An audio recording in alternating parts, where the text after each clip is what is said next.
Hi, this is Matt Minglewood, and you're watching TDC Moncton.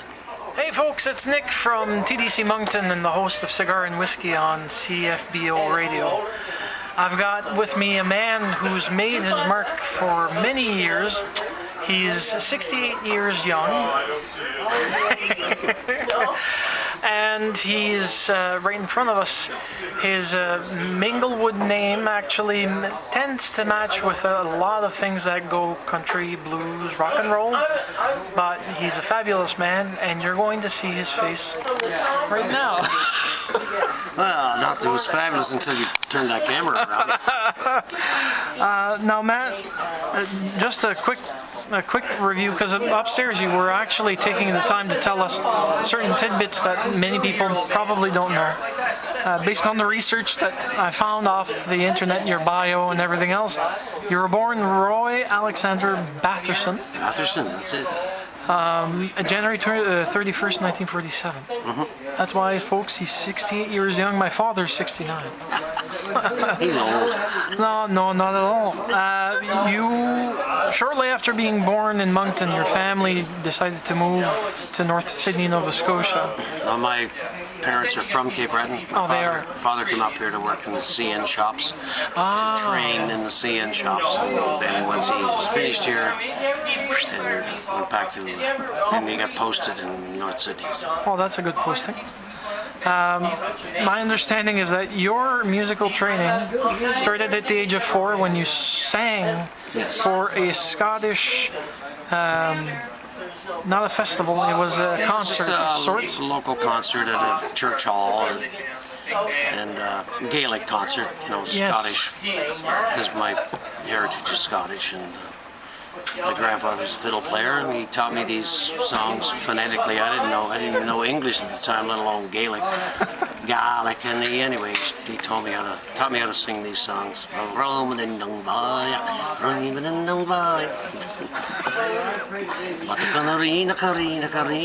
Anyway. Well, you still. So anyway, I got up when I was 4 and sang them.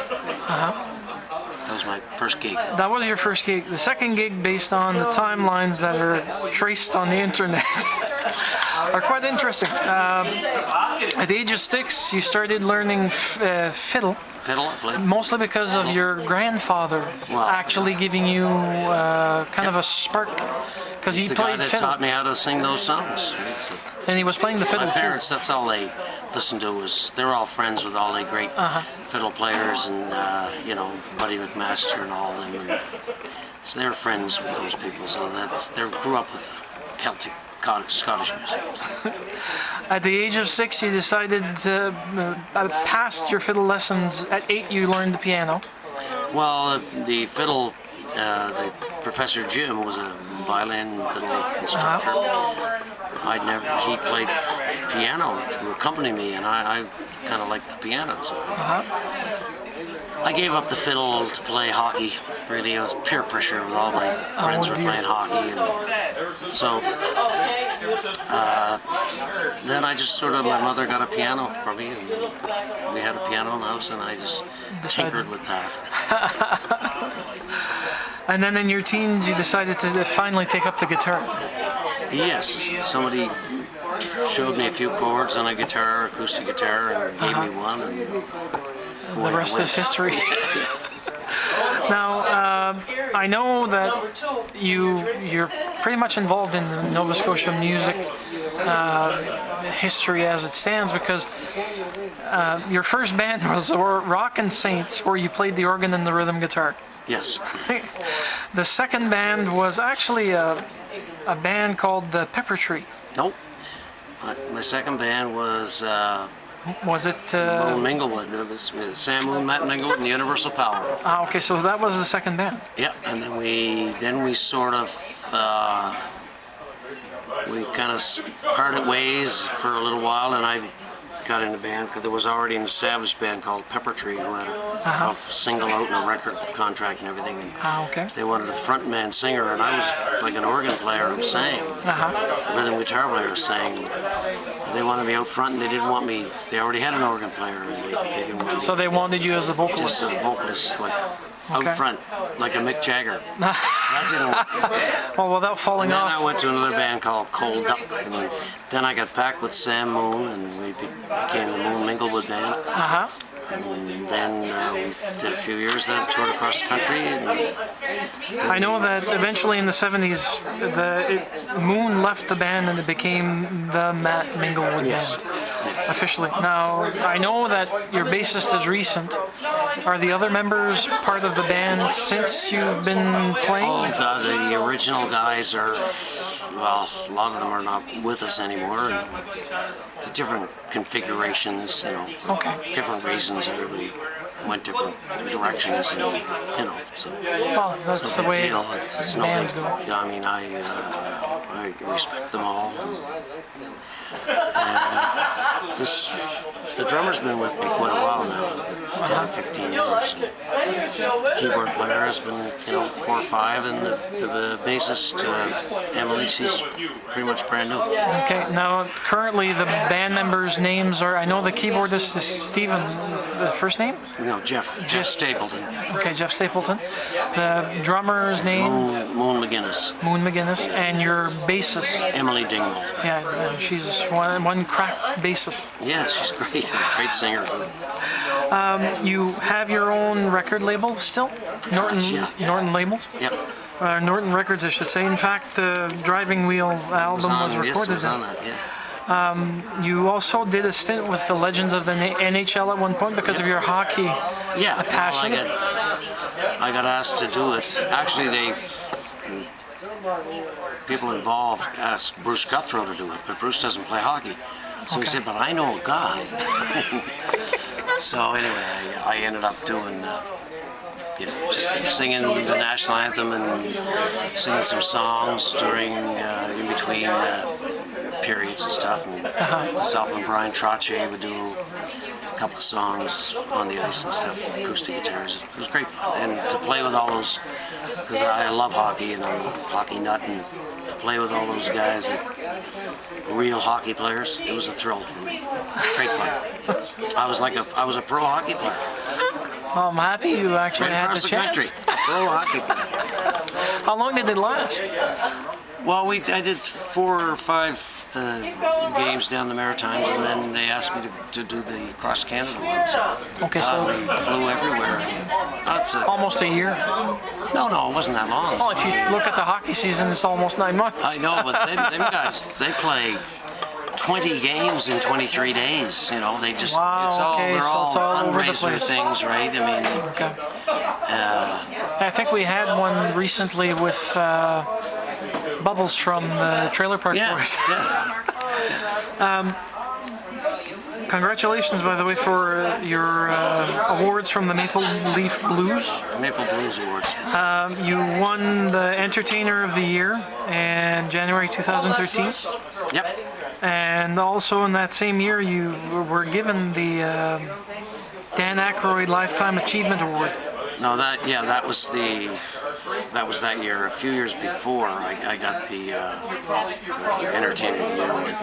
The last one, the Dan Aykroyd one, was for they're different Maple Blues Awards. And one then- was a few years before, and the Dan Aykroyd one was for Lifetime Achievement. Wow. Still a great achievement. Oh yeah, no, it's great. It was a great time.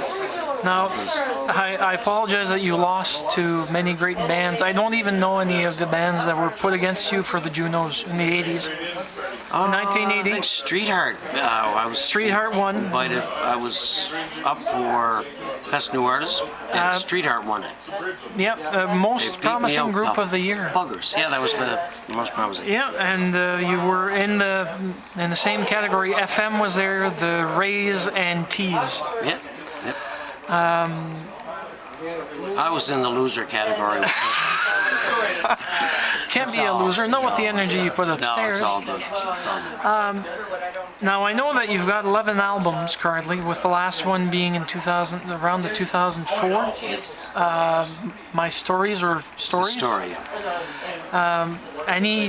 You mentioned something that sparked my interest upstairs. That one of them wasn't recorded that you sang. I'm assuming that you're potentially Yes. giving us a new album sometime in the near future. I'm working on it, It's a work in progress. Okay. So we don't have a date. We don't have even an approximate. Hopefully, it's not going to be post-mortem. No, hopefully. I don't know how we could pull that off. Congratulations also, and thank you so very much for doing the tours across the war zones, Afghanistan, 2004 to 2009, and the other tours, North Pole twice, The North Pole twice. Abu Dhabi and Dubai, and there were Egypt and Israel as well. those weren't mentioned. So No, it was a great honor. It was.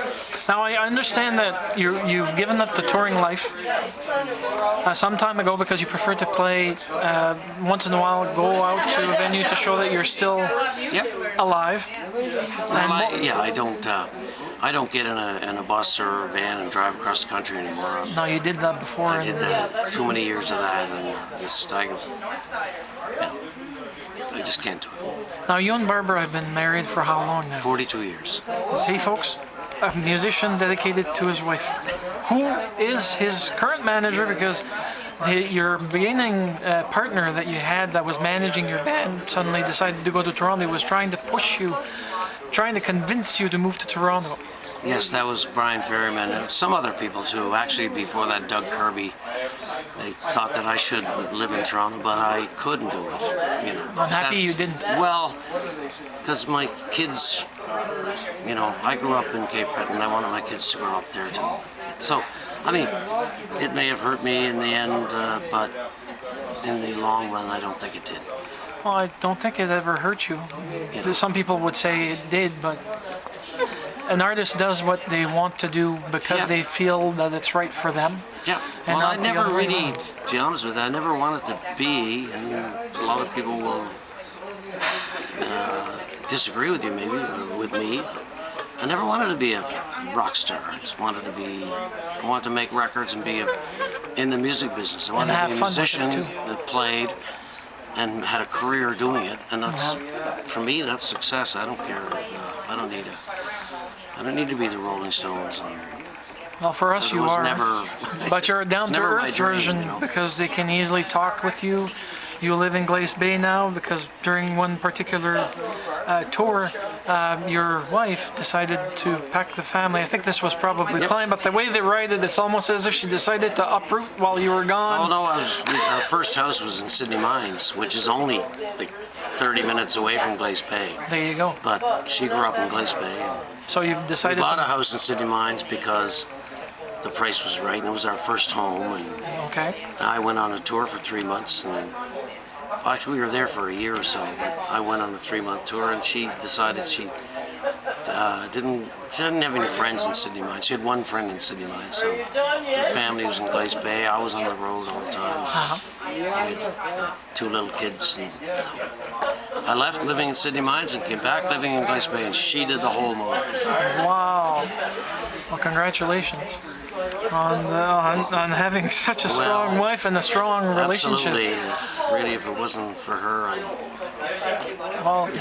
you'd still be doing your thing. No, I don't think I would. No? Oh, well, I'm happy that she's with you then. Probably be dead. Oh dear.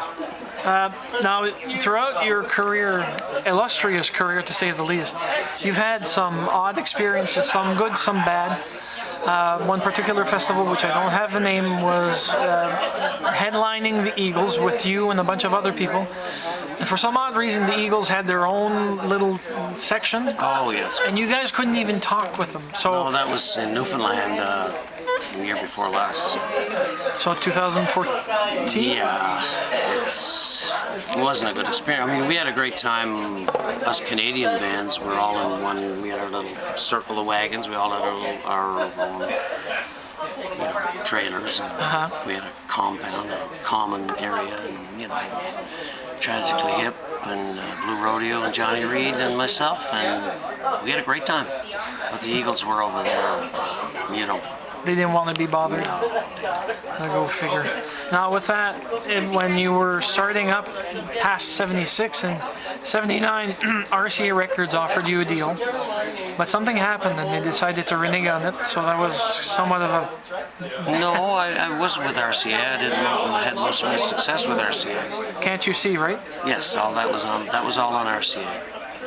But then we switched to CBS or Well, you CBS. tried to. No, we did. We went to CBS. They eventually for one did? record. Yes, Okay. we did a record with CBS. But after we did it, they didn't do anything to promote it. There was a shake-up in the upper management, and we got lost in the shuffle. Yeah, apparently they were trying to make you into the new Loverboy. Yes, it was a Loverboy. The guy who signed Loverboy signed us to CBS. Oh, well, there you go. That's pretty much it. Unless you have anything else that you'd like to tell us. No. I think we covered it all. Yep. Well, folks, there you have it. We've got Matt Minglewood signing off on this fabulous interview, reviewing details and filling in the blanks that I couldn't find for you. Oh, there's a few more blanks too. Thank you very much, Matt. Oh, you're quite welcome.